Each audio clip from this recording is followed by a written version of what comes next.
नमस्कार। प्रादेशिक समाचार के साथ मैं प्रियंका। पहले मुख्य समाचार। प्रधानमंत्री नरेंद्र मोदी ने यूक्रेन संकट पर दूसरी बार उच्च स्तरीय बैठक की अध्यक्षता की। यूक्रेन में फंसे भारतीयों को वापस लाने के लिए ऑपरेशन गंगा के तहत चल रहे प्रयासों की समीक्षा की। मुख्यमंत्री हेमंत सोरेन के साथ नीति आयोग के अध्यक्ष अमिताभ कांत और अन्य सदस्यों ने की बैठक। राज्य के ऊर्जा, जल और कोयला संसाधनों पर प्रस्तुत की विस्तृत रिपोर्ट। झारखंड विधानसभा के बजट सत्र का तीसरा दिन, तृतीय अनुपूरक बजट पर चर्चा और विनियोग विधेयक किया जाएगा पेश। और भगवान शिव की आराधना का पर्व महाशिवरात्रि आज। बाबा बैद्यनाथ धाम में अहले सुबह से लगी श्रद्धालुओं की भीड़।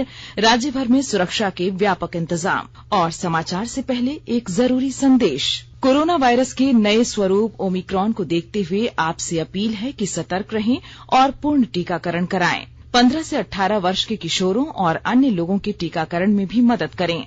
सुरक्षित रहने के लिए कृपया 3 सरल उपायों का पालन अवश्य करें। मास्क पहनें, 2 गज की सुरक्षित दूरी बनाए रखें, हाथ और चेहरा साफ रखें। कोविड संबंधी किसी भी जानकारी और सलाह के लिए राष्ट्रीय हेल्पलाइन नंबर 011-2397-8046 और 1075 पर संपर्क करें। वहीं राज्य हेल्पलाइन नंबर 104 डायल कर किसी भी समस्या का त्वरित समाधान लिया जा सकता है। और अब समाचार विस्तार से। प्रधानमंत्री नरेंद्र मोदी ने कल दूसरी बार उच्च स्तरीय बैठक की अध्यक्षता कर यूक्रेन में फंसे भारतीयों को वापस लाने के लिए ऑपरेशन गंगा के अंतर्गत चलाए जा रहे प्रयासों की समीक्षा की।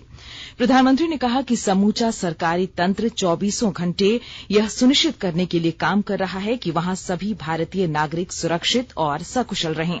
विदेश मंत्रालय के अनुसार श्री मोदी ने कहा कि विभिन्न देशों में विशेष दूतों के रूप में 4 वरिष्ठ मंत्रियों को भेजने से भारतीयों की वापसी के प्रयासों में तेजी आएगी।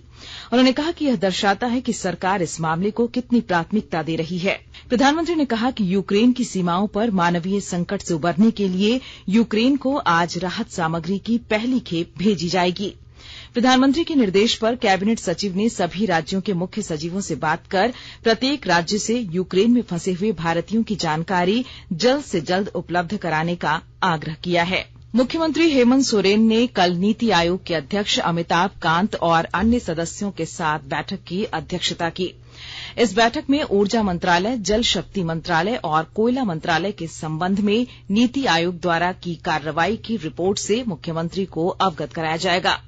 मुख्यमंत्री ने पिछले वर्ष 15 सितंबर और 8 नवंबर को नीति आयोग के साथ बैठक कर राज्य के संसाधनों की बकाया राशि के भुगतान पर विस्तृत चर्चा की थी। इसी चर्चा को आगे बढ़ाते हुए नीति आयोग के सदस्यों ने मुख्यमंत्री को इस मौके पर विस्तृत रिपोर्ट की जानकारी दी। मुख्यमंत्री ने नीति आयोग के उपाध्यक्ष राजीव कुमार को मोमेंटो देकर सम्मानित किया। मौके पर मुख्य सचिव सुखदेव सिंह, मुख्यमंत्री के प्रधान सचिव राजीव अरुणिक्का, प्रधान सचिव अविनाश कुमार, सचिव पूजा सिंघल, सचिव राहुल शर्मा, मुख्यमंत्री के सचिव विनय कुमार चौबे एवं नीति आयोग के सदस्यगण उपस्थित थे। राज्य में कोरोना के सक्रिय मामलों की संख्या 500 से नीचे आ गई है। कल राज्य के 20 जिलों में कोरोना संक्रमण के एक भी मामले सामने नहीं आए हैं। पिछले 24 घंटों में 18 नए संक्रमितों की पहचान हुई है, जबकि 81 मरीज स्वस्थ हुए हैं। वहीं कल राज्य में कोरोना से किसी की मौत नहीं हुई है। राज्य में सक्रिय मामलों की संख्या 418 है। झारखंड में कोरोना से स्वस्थ होने की दर बढ़कर 98.68% पर आ गई है। इधर राज्य में कोविड टीकाकरण अभियान के तहत अब तक 3,69,41,40,000 से अधिक टीके लगाए जा चुके हैं। देश में अब तक 177,67,00,000 से अधिक कोविड रोधी टीके लगाए जा चुके हैं। कल 15 लाख से अधिक टीके लगाए गए। स्वास्थ्य कार्यकर्ताओं, अग्रिम पंक्ति के कार्यकर्ताओं और 60 वर्ष और इससे अधिक आयु के लोगों सहित कुछ विशेष वर्गों को 2 करोड़ से अधिक एहतियाती डोज दी जा चुकी है।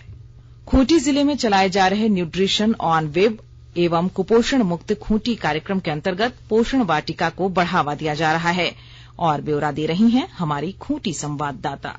खूंटी जिले में चलाए जा रहे कार्यक्रम न्यूट्रिशन ऑन व्हील्स एवं कुपोषण मुक्त खूंटी कार्यक्रम अंतर्गत पोषण वाटिका को बढ़ावा दिया जा रहा है। कार्यक्रम अंतर्गत किसान पाठशाला में कर्रा से 25 आंगनबाड़ी सेविकाओं को आदर्श पोषण वाटिका बनाने का प्रशिक्षण दिया गया। साथ ही कार्यक्रम में सेविकाओं को अन्नप्राशन और गोद भराई जैसे समुदाय आधारित गतिविधियां आयोजित करने का भी प्रशिक्षण दिया गया। कार्यक्रम में जिला समाज कल्याण पदाधिकारी ने कहा कि पोषण वाटिका कुपोषण के खात्मे के लिए एक बेहतरीन पहल है। कार्यक्रम में सभी प्रखंडों की बाल विकास परियोजना पदाधिकारी भी उपस्थित थी। पोषण वाटिका के जरिए कुपोषित बच्चों एवं उनकी माताओं तक पौष्टिक भोजन की उपलब्धता सुनिश्चित करने में सक्षम है। ज्योत्सना शीला, आकाशवाणी समाचार, खूंटी। आकाशवाणी के ताजा तरीन समाचारों के लिए आप हमारी वेबसाइट newsonair.com पर लॉग ऑन कर सकते हैं। ताजा समाचार Twitter handle @AIR news alerts और Facebook page all India radio news पर भी उपलब्ध है। आप प्रादेशिक समाचार एकांश के ट्विटर हैंडल @AIR न्यूज _ और फेसबुक, इंस्टाग्राम पेज तथा YouTube channel AIR news Ranchi पर भी हमारे बुलेटिन सुन सकते हैं। प्रादेशिक समाचार आप आकाशवाणी रांची से सुन रहे हैं और अब पेश है कोरोना से बचाव के कुछ संदेश।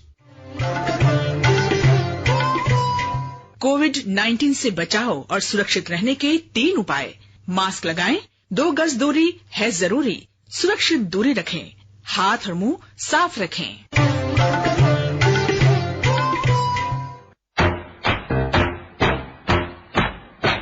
चलो मिलकर एक शुरुआत करें, चलो एक फैसला आज करें, मास्क नहीं तो टोकेंगे, कोरोना को रोकेंगे, चलो एक वादा करते हैं, चलो कुछ वादा करते हैं, मास्क नहीं तो टोकेंगे, कोरोना को रोकेंगे।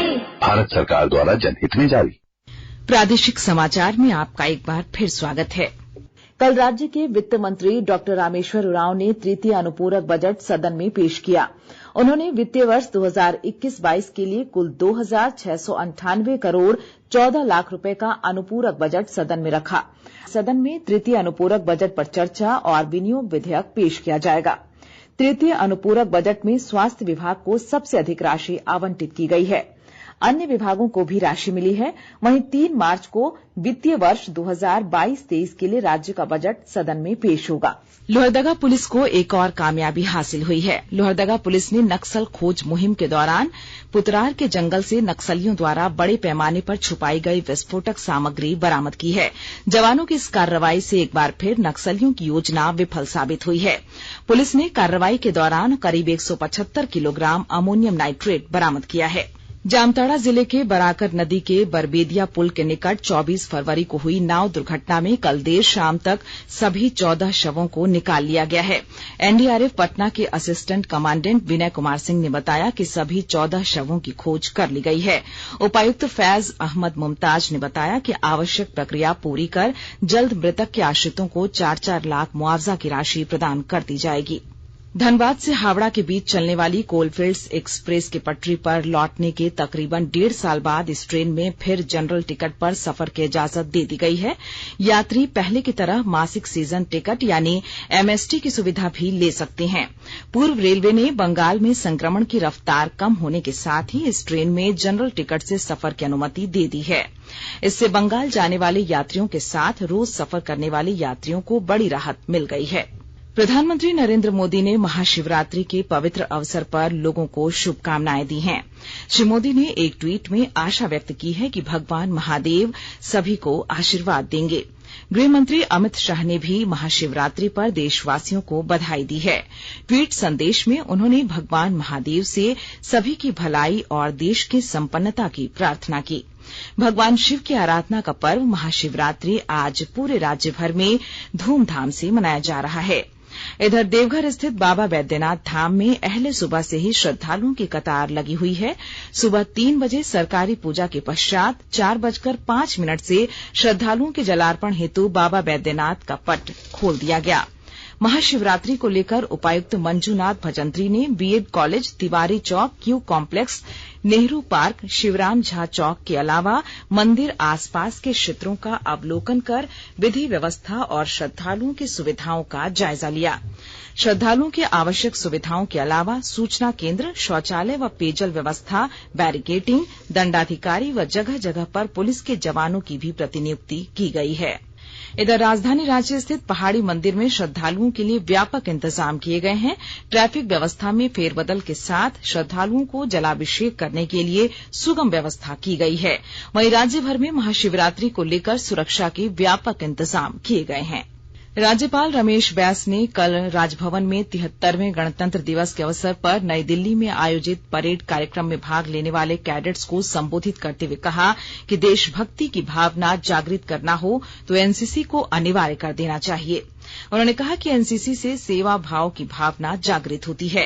राज्यपाल ने सोमवार को सभी कैडेट्स को संदेश देते हुए कहा कि राज्य के लिए गौरव एवं प्रसन्नता का विषय है कि 26 जनवरी को परेड में 20 कैडेट्स ने भाग लेकर अपना और अपने प्रदेश का नाम रोशन किया है। उन्होंने कैडेट्स से अपनी मातृभाषा और राष्ट्रभाषा का सदा सम्मान एवं प्रेम करने के लिए कहा। पंजाब के चंडीगढ़ यूनिवर्सिटी में आयोजित अखिल भारतीय अंतर विश्वविद्यालय तीरंदाजी प्रतियोगिता में वीर बिरसा तीरंदाजी अकादमी खूंटी की तीरंदाज मोनिका कुमारी ने रांची विश्वविद्यालय का प्रतिनिधित्व करते हुए 1 रजत और 1 कांस्य पदक जीतकर जिला, राज्य और विश्वविद्यालय का नाम रोशन किया है। मोनिका कुमारी ने महिला इंडियन राउंड टीम स्पर्धा में कांस्य पदक और मिश्रित युगल स्पर्धा में रजत पदक पर कब्जा जमाया। महिला और बाल विकास मंत्रालय आजादी का अमृत महोत्सव के अंतर्गत आज से विशेष अंतर्राष्ट्रीय महिला दिवस सप्ताह का आयोजन करेगा। मंत्रालय 7 दिन के इस उत्सव में विभिन्न गतिविधियां आयोजित करेगा और सोशल मीडिया पर कई अभियान चलाए जाएंगे। इनमें महिलाओं की सुरक्षा और उनके सशक्तिकरण जैसे मुद्दों पर अनेक कार्यक्रमों का आयोजन होगा। पुलिस अनुसंधान और विकास ब्यूरो के सहयोग से महिलाओं की सुरक्षा के बारे में जागरूकता बढ़ाने के अभियान के साथ इसकी शुरूआत की जाएगी। महिला और बाल विकास मंत्रालय निमहंस बंगलुरु के सहयोग से स्त्री मनोरक्षा परियोजना की शुरूआत करेगा। 8 मार्च को अंतर्राष्ट्रीय महिला दिवस के अवसर पर नारी शक्ति पुरस्कार का वितरण किया जाएगा। इस मौके पर सभी राज्यों और केंद्र शासित प्रदेशों से महिला पुलिस प्रतिनिधियों की बैठक का आयोजन भी होगा। अमृत महोत्सव के तहत आकाशवाणी के साप्ताहिक क्विज में आइए आप भी शामिल हों। आजादी के 75 वर्षों का पर्व अमृत महोत्सव प्रत्येक बुधवार शाम 7 बजे प्रसारित होने वाले प्रादेशिक समाचार के दौरान पूछे गए प्रश्न का सही उत्तर देने वाले एक प्रतिभागी इनाम का हकदार होगा। इसके लिए सुनते रहें आकाशवाणी रांची का प्रसारण। और आइए अब सुनते हैं अखबारों की सुर्खियां। राज्य से प्रकाशित होने वाले लगभग सभी अखबारों ने यूक्रेन में फंसे भारतीयों को लाने के लिए 4 केंद्रीय मंत्रियों के जाने और झारखंड विधानसभा में तृतीय अनुपूरक बजट के पेश होने की खबर को अपनी पहली सुर्खी बनाया है। इसके अलावा हिन्दुस्तान ने मुख्यमंत्री हेमंत सोरेन द्वारा स्थानीय नीति पर जल्द निर्णय लिए जाने की खबर को पहले पेज पर जगह दी है।